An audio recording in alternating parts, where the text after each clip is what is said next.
Ito ay rated SPG. Striktong patnubay at gabay ng magulang ang kailangan. Maaaring may masiselang tema, lengguwahe, karahasan, sexual, horror o droga na hindi angkop sa mga... Ngayon nga, alam na nga nila Emma na ito ngang si Mookie ay sinasaktan nga nito ni Olive. Kaya naman nga ito ngang si Olive ay muli ngang itinakas ito ngang si Mookie upang hindi nga siya makuha nga nito ni Emma. Kaya naman nga sa Banibangog Rest House nga nito ni Olive ay dadalhin niya nga itong si Mookie.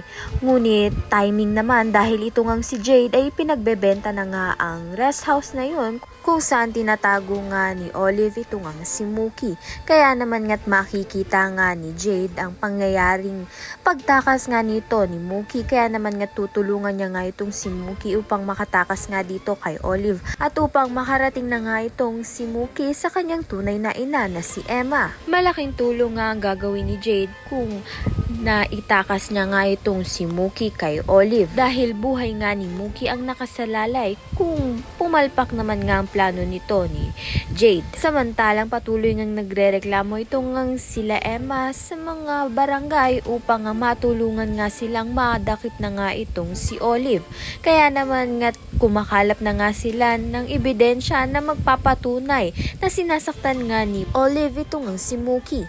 Ayan at iba pa ang dapat nating pakaabangan. Maraming salamat sa iyong panonood.